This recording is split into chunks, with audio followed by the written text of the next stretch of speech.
Assalamualaikum warahmatullahi wabarakatuh. Gimana nih keadaan kalian? Semoga kalian dalam keadaan sehat dan tetap semangat dalam mencari ilmu. Seperti judulnya, video ini akan membahas tentang ranah afektif.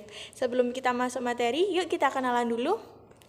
Kita di sini dari kelompok 6 evaluasi pembelajaran kelas pendidikan biologi A Universitas Negeri Surabaya. Saya Ainani Lutfiah dan ada juga Kak Fauziatul Ifah, Kak Nurajatul Munawaro, dan yang terakhir ada Kak Joko Samudra. Yuk langsung simak video ini sampai akhir. Let's go. Oke, kita langsung aja masuk ke materi. Jadi yang pertama, apa sih ranah afektif itu?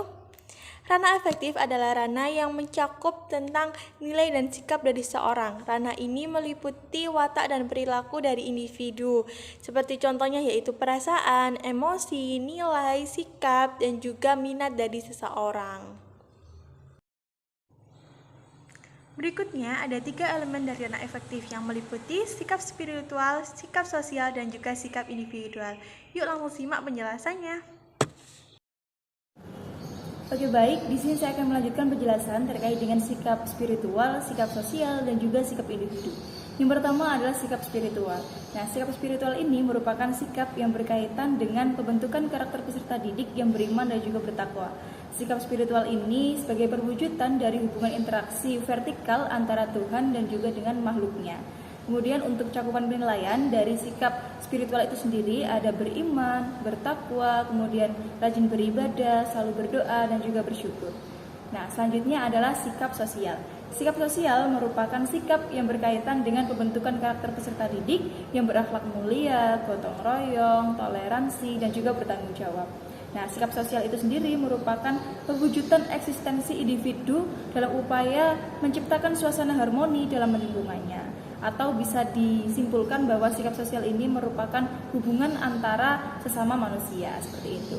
Cakupan penilaian dari sikap sosial itu sendiri ada gotong royong, kemudian musyawarah, dan juga toleransi. Dan yang terakhir adalah sikap individu. Sikap individu ini merupakan perkembangan karakter dari masing-masing individu itu sendiri. Biasanya cakupan penilaian dalam sikap individu itu ada jujur, kemudian ada disiplin, kemudian ada dapat dipercaya, dan juga teliti, tekun, dan gigih. Seperti itu. Selanjutnya ada tingkatan afektif. Sebagaimana kognitif dan psikomotorik, afektif juga memiliki tingkatannya sendiri. Tingkatan afektif dibagi menjadi 5 yang mencakup menerima, merespon, menilai, mengorganisasi, dan mengkarakterisasi.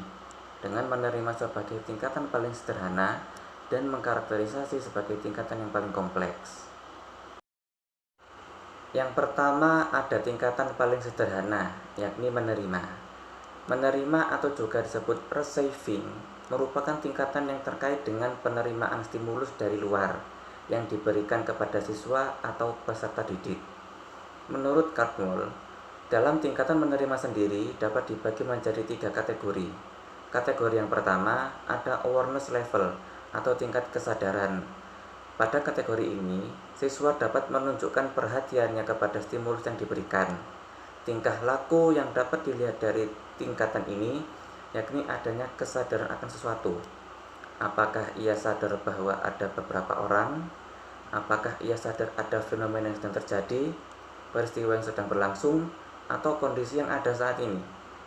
Siswa dapat menyadari hal itu semua karena sebelumnya ia tahu akan keberadaannya. Kategori yang kedua, ada willingness to receive atau kesediaan untuk menerima stimulus. Kategori ini menjelaskan adanya posisi siswa dalam membedakan stimulus satu dengan stimulus lain, serta memberikan perhatian yang sesuai pada tiap stimulus. Untuk kategori yang ketiga, ada control or attention atau juga disebut mengontrol atau memilih perhatian. Kategori ini menjelaskan bagaimana siswa dalam mencari stimulus.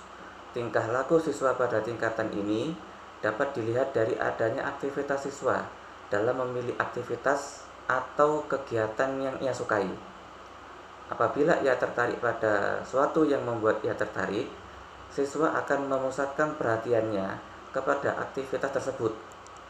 Contoh menerima di antara lain menghadiri, mengamati, sadar, siap siaga, sukarela, mendukung, dapat bekerja sama, dan dapat melakukan tugas dengan baik. Setelah menerima, tingkatan selanjutnya ada responding atau merespon. Merespon ini yang dimaksud adalah reaksi yang diberikan oleh seorang siswa terhadap stimulus yang datang dari luar. Pada awalnya siswa melakukan respon dengan permohonan, kemudian dengan kerelaan dan kepuasan dari dalam dirinya. Contoh dari responding ini yakni melibatkan, merespon, menerima, peduli, memperluas, dan setia.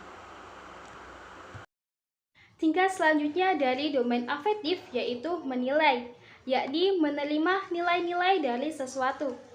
Contoh dari tingkatan ini yaitu siswa dapat menerima pendapat, masukan, dan saran dari teman-temannya ataupun dari orang-orang yang ada di sekitarnya. Hal yang dapat diamati pada tingkatan menilai ini yaitu siswa dapat merasakan sesuatu. Kemudian siswa dapat ikut serta dan berpartisipasi aktif dalam kegiatan pembelajaran. Yang ketiga, siswa dapat menerima tanggung jawab yang telah diberikan.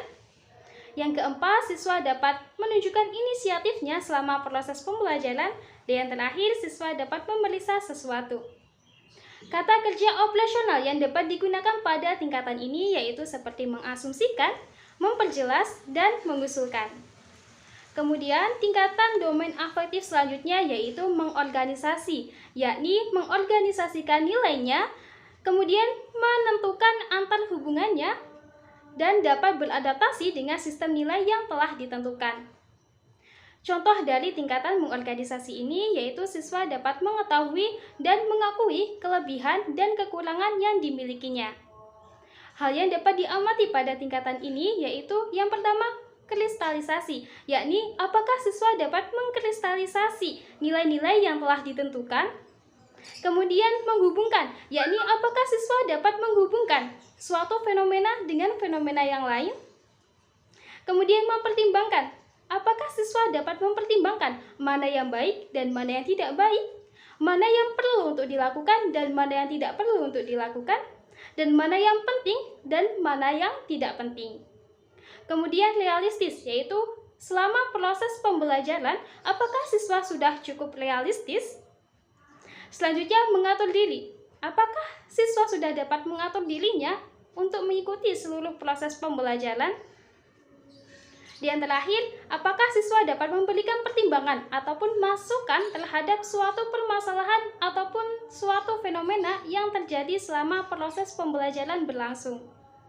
Kata kerja operasional yang dapat digunakan pada tingkatan ini yaitu seperti mengubah, membangun, dan mengolah.